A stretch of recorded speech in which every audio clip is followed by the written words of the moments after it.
नमस्कार दोस्तों, स्वागत है आपके अपने YouTube channel individual Khanna sir में। जैसा कि आप लोगों को पता ही है कि हम लोग क्या कर रहे हैं, इंटीग्रल समाकलन कर रहे हैं। अभी तक हम इसमें क्या है, मतलब कुछ एग्जांपल्स किए थे और शायद आई थिंक एक क्वेश्चन कर लिया था हम लोगों ने एक्सरसाइज का, है ना? ऐसा ही कुछ हुआ था ना? क्यों भाई? हाँ, ऐसा ही कुछ हुआ था, मुझे तो याद है। आपको याद नहीं है? देख लेते हैं। दूसरा क्वेश्चन है आपका cos 3x, integration sine dx लगा दो। ठीक, 3x को क्या मान लो, हम t मान लेते हैं। तो 3x का क्या हो जाएगा, सॉरी 3 बराबर क्या हो जाएगा आपका, dt अपॉन dx। तो dx अगर निकालेंगे हम तो dt अपॉन 3 हो जाएगा। ये हो जाएगा 1/3 इंटीग्रेशन साइन cos t और dt, बिकॉज 1/3 जो हो जाएगा बाहर हो जाएगा। ठीक है, तो 1/3 कॉस टी, मतलब कॉस एक्स का इंटीग्रेशन क्या होता है, साइन एक्स। तो यहाँ पर क्या उतना आ जाएगा, साइन टी और प्लस के सी। सी लगाओ या मत लगाओ, वैसे सी नहीं देगा आंसर में। तो 1/3 साइन 3x प्लस सी, ये हो जाएगा आंसर। ठीक, चलिए नेक्स्ट क्वेश्चन। मुंह में छाले होने हैं मेरे में, तो थोड़ी दिक्कत हो रही है बोलने में। कोई बात नहीं। देखिए, सेकंड क्वेश्चन आप मतलब थर्ड क्वेश्चन है आपका e की पावर 2x वाला। e की power 2x integration sine dx। 2x बराबर हम क्या मान लेते हैं, t मान लेते हैं। तो डायरेक्ट से क्या निकल जाएगा, dt बराबर कितना हो जा सॉरी dx बराबर कितना हो जाएगा, dx इक्वल्स टू हो जाएगा dt अपॉन 2। मतलब 1/2 हम लेंगे, मतलब जो भी 2x के मतलब 3x 3x 2x मानेंगे, उसमें क्या आ जाएगा, 1/2 आएगा ही आएगा। तो सीधी सी बात है, 1/2 हो जाएगा। अगर 3x होगा तो 1/3 हो गया। तो e की पावर t हो जाएगा और dt हो जाएगा। तो 1/2 e की पावर t और प्लस c। t कितना है, 2x माना है, तो 1/2 e की पावर कितना हो जाएगा, 2x प्लस सी। ये इसका आंसर हो जाएगा। ठीक, नेक्स्ट क्वेश्चन। चौथा प्रश्न है आपका, ए की पावर x प्लस डी का whole square, integration sine dx। A की पावर x प्लस बी को हम क्या मान लेते हैं, t। तो a बराबर क्या हो जाएगा, dt अपॉन dx। ठीक है, इसका क्या कर देंगे, डिफ्रेंसिएशन कर देते हैं। तो सीधी सी बात है, ये क्या हो जाएगा आपका, dx equals to dt upon a। तो 1/a कॉमन आ जाएगा, मतलब बाहर आ जाएगा। तो a की पावर x प्लस बी, इसकी जगह पे सॉरी हमको t रखना है, t का स्क्वायर और dt हो जाएगा। अब t का स्क्वायर, एक सॉरी x की पावर, इंटीग्रेशन x की पावर n का फॉर्मूला क्या होता है, x की पावर n+1 अपॉन n+1, यही होता है। इसी से हम इसको कर देंगे। तो t की पावर कितना हो जाएगा, 1/a लगा करके t की पावर हो जाएगा 2+1 अपॉन 2+1 प्लस सी। अब t की जगह पे क्या रख जाएगा, a प्लस है, तो 1/3a, मतलब 1+2 3 हो जाएगा, इंटू में a, तो a लिख देंगे। यहाँ पर बचेगा ax प्लस p का होल क्यूब और प्लस के c। ये इसका आंसर हो जाएगा। ठीक, नेक्स्ट क्वेश्चन, ये वाला साइन 2x वाला। तो अगर हम इसको सॉल्व करते हैं तो डायरेक्ट से मैं सोचो, इंटीग्रेशन साइन लगाइए, साइन 2x माइनस के 4 e की पावर 3x, ब्रैकेट में क्लोज कीजिए, dx लगाइए। अब इसको क्या है, अलग अलग कर देते हैं। अलग अलग कर देंगे तो ये हो जाएगा साइन 2x dx और माइनस के 4 इंटीग्रेशन साइन e की पावर 3x dx। ठीक, इसमें 2x और इसमें 3x को अगर हम क्या मान लेंगे, t मान लेते हैं, तो ये हो जाएगा 1/2 साइन t dt हो जाएगा और माइनस के 4/3 इंटीग्रेशन साइन e की पावर t dt हो जाएगा, बिकॉज हमने माना क्या है, 2x बराबर t मानेंगे तो ये हो जाएगा dx बराबर dt अपॉन 2, और 3x को मानेंगे तो ये हो जाएगा dx बराबर dt अपॉन 3। यही तो निकल के आता है, दोनों को मान लेते हैं। तो ये डायरेक्ट से मैंने रख दिया है, अपने मन में करके रख दिया, लेकिन आप लोग भी ध्यान रखिएगा। ये हो जाएगा 1/2 कॉस टी, किसका, माइनस का, माइनस लगता है ना कॉस टी, और माइनस के 4/3, ये हो जाएगा ई की पावर टी, और माइनस के सी, बिकॉज इस माइनस से आगे वाला जो हो जाएगा माइनस का सी हो जाएगा। अब इसको थोड़ा सा यहाँ पर सॉल्व कर लेते हैं, 1/t, ये हो जाएगा 1/2 कॉस की पावर कॉस 2x, और माइनस के 4/3 ई की पावर 3x, और माइनस के सी, ये हो जाएगा इसका आंसर। ठीक, चलिए नेक्स्ट छठा प्रश्न है आपका। छठे प्रश्न में क्या कह रहा है, इंटीग्रेशन साइन 4e की पावर 3x प्लस 1 dx। इसको थोड़ा सा हम सेपरेट करके रखते हैं, मतलब अलग अलग कर देते हैं। तो e की पावर मतलब 4 को हम क्या कर देते हैं, कॉमन ले लेते हैं, सीधे डायरेक्ट से 4 कॉमन हो जाएगा, मतलब बाहर आ जाएगा। तो e की पावर 3x हो जाएगा dx, और प्लस के ये हो जाएगा 1 dx। इसमें कोई दिक्कत। अब 3x को हम t के बराबर मान लेते हैं, लेट। तो ये हो जाएगा 3 बराबर dt upon D x, x के रेस्पेक्ट में कर रहे हैं, तो सीधी सी बात है डी एक्स बराबर कितना हो जाएगा, dt अपॉन 3। तो 3 भी क्या आ जाएगा, बाहर आ जाएगा, तो 4/3 e की पावर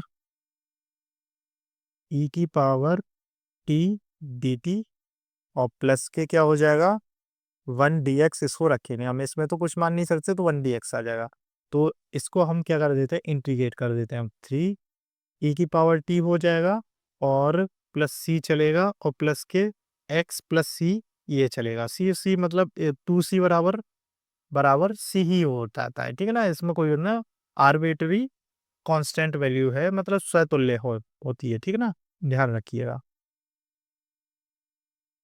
इसके बाद में इसको हम थोड़ा सा आगे कर सकते हैं, 4/3 e की पावर कितनी हो जाएगी आपकी 3x, और प्लस के x, और प्लस के c, ये हो जाएगा आपका इसका आंसर। ठीक, चलिए नेक्स्ट क्वेश्चन। अब ये नेक्स्ट क्वेश्चन है, इसको थोड़ा सा सॉल्व कर लेते हैं। पहले x का क्या कर देते हैं, इसके अंदर मल्टीप्लाई कर देंगे, तो ये हो जाएगा x² -1 यही तो रहेगा dx। जब हम इसका x में इंटू करेंगे तो x² से x, अच्छा एक स्टेप में बढ़ा ही देता हूँ, बेटर रहेगा। x, तो x² अपॉन x² dx, इससे ही आपस में कटे जाएगा, इंटीग्रेशन साइन x², और इसको हम साथ के साथ में अलग कर देते हैं, माइनस पे 1 dx। ठीक है, फॉर्मूला होता है आपका x की पावर n+1 अपॉन n+1, ये किसका होता है, इंटीग्रेशन साइन x की पावर n वाला, ये फॉर्मूला होता है डायरेक्ट से, ठीक है ना। तो अब सीधी सी बात है, इसी फॉर्मूले से इसको खोल देते हैं, तो ये हो जाएगा x2+1 अपॉन 2+1, और माइनस के x, और प्लस के c, ये चलेगा। ठीक, इतनी बात समझ में आ गई। ये हो जाएगा तुम्हारा x की पावर 3/3 माइनस के x, और प्लस के c, ये आंसर इसका हो जाएगा। कोई दिक्कत, चलिए नहीं होनी चाहिए, दिक्कत नहीं होनी चाहिए, यही आंसर आपका हो जाएगा। आंसर भी मिला लेते हैं एक बार। कौन सा प्रश्न है, 7 वाला, x² x³ माइनस के 3 प्लस c, यही रह जाएगा। चलिए अब 8वां प्रश्न है, 8वां प्रश्न उठा लेते हैं। ये इसमें क्या है, सेपरेट कर करके रख देते हैं, a बाहर निकल जाएगा x² dx, प्लस b बाहर निकल जाएगा x dx, और प्लस के c बाहर निकल जाएगा 1 dx। ठीक, इसका कितना हो जाएगा एक्स क्यूब अपॉन 3 और साथ में ए साथ में चल रहा है, ठीक, plus B X square upon 2 और इसका हो जाएगा एक्स और साथ में सी चल ही रहा है, प्लस के सी यहाँ लगा देंगे तो ये हो जाएगा A X cube upon 3 plus B X square upon 2 और प्लस के सी एक्स प्लस के सी। ये हो जाएगा आपका इसका आंसर, ठीक। कोई ज़्यादा बड़ा क्वेश्चन नहीं है, आराम से हो जाएगा, मैटर वाली बात नहीं है, ठीक है ना। इसको ब्रैकेट में बंद कर लो, तुम ये काम करो, ठीक। ये हो गया। चलिए 8वें के बाद में फिर 9वां क्वेश्चन। 9वें क्वेश्चन में क्या है, ये हो जाएगा आपका 2 बाहर आ जाएगा x square plus, sorry D x और लगाना है हमने, डी एक्स और प्लस के इंटीग्रेशन साइन ई की पावर एक्स और डी एक्स। इसमें क्या हो जाएगा, फॉर्मूला लगा दीजिए एक्स स्क्वायर वाला, एक एक्स की पावर एन वाला फॉर्मूला लगा करके इसको सॉल्व कर लीजिए। 2 हो जाएगा ब्रैकेट में एक्स की पावर 2 + 1 अपॉन 2 + 1, यही हो जाएगा। और प्लस के ई की पावर एक्स का तो रहता ही ई की पावर एक्स और प्लस के सी लगा दो, ये हो जाएगा 2 × कितना हो जाएगा एक्स की पावर 3 अपॉन 3 और प्लस के ई की पावर एक्स प्लस के सी। तो ये आंसर हो जाएगा 2x³ अपॉन 3 प्लस के ई की पावर एक्स प्लस सी। ये हो जाएगा इसका आंसर, ठीक है। इतनी बात समझ में आ गई। हम ये कौन सा प्रश्न है आपका 9वां। ये हमने इतने सारे कर लिए। अगर आपको कोई भी डाउट हो, मतलब आपके समझ में नहीं आया हो, तो आप लोग कमेंट कीजिएगा, ठीक है। थोड़ा स्पीड में हम लोग चल रहे हैं, कल से थोड़ी स्पीड को भी मेंटेन करेंगे, आराम आराम से समझाएंगे, कहने का मतलब ये है, ठीक है। हमने 2-4 क्वेश्चनों को थोड़ा जल्दी जल्दी कर दिया, कोई बात नहीं, इतना भी ज़रूरत नहीं है। अब यहाँ से आगे के जो क्वेश्चंस होंगे उनको आराम आराम से समझाएंगे, क्योंकि इनमें क्या है, थोड़ा सा डिफिकल्टी लेवल बढ़ जाता है। चलिए 10वां प्रश्न हम लोग स्टार्ट कर लेते हैं। पहली बात, अंडर रूट की जो एक्स है, जैसे मान के लो अंडर रूट एक्स है, इसकी पावर हम 1/2 कर सकते हैं, ध्यान रखिएगा, इस बात को ध्यान रख लीजिएगा। एक्स की पावर मतलब एक्स की जो वैल्यू होती है 1/2 होती है, एक्स की पावर 1/2 हम कर सकते हैं। हाँ,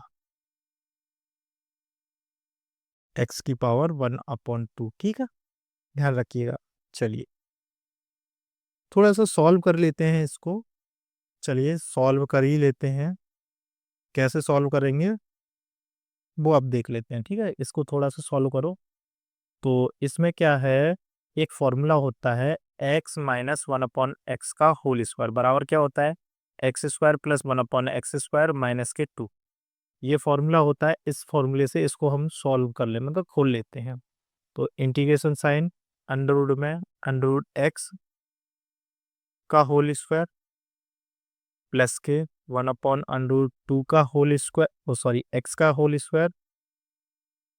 अच्छा इसको दोबारा से लिख देते हैं यार, एक्स का होल स्क्वायर और -2, ये ब्रैकेट में हम लोग बंद कर देते हैं और यहाँ पर dx आ जाएगा, ठीक। इंटीग्रेशन साइन फ्री हो जाएगा अंडरूट। अब इससे तो अंडरूट रह जाएगा, इसका भी अंडरूट रह जाएगा, 2 अलग रह जाएगा, ये हो जाएगा x dx प्लस से ये हो जाएगा 1/x dx, वो भी इंटीग्रेशन साइन लगा करके, और -2 1 dx हो जाएगा, ठीक है। इसमें कोई दिक्कत नहीं है। यहाँ पर हो जाएगा x² प्लस ये हो जाएगा log x मोड में x और माइनस के 2x + c, ये इसका आंसर हो जाएगा, ठीक है ना। अब 1/x का इंटीग्रेशन होता है log मोड में x + c, ये इससे हो जाएगा, ठीक है ना। ये वाला जो फॉर्मूला होता है इसका, और इसमें x की पावर n वाला फॉर्मूला लगा करके सॉल्व कर दिया, और एक का इंटीग्रेशन 2 होता ही होता है, 2 के साथ में इसका मल्टीप्लाई कर दिया, ये हो गया प्लस c, ये आंसर चलेगा चलेगा, ठीक। आपके समझ में आ गया होगा। चलिए चलते हैं नेक्स्ट क्वेश्चन की तरफ। 11वां प्रश्न है। 11 पर प्रश्न को क्या करेंगे, थोड़ा सा सॉल्व कर लेंगे पहले, फिर उसके बाद में इसको करेंगे। ठीक है, थोड़ा सा सॉल्व कर लेते हैं।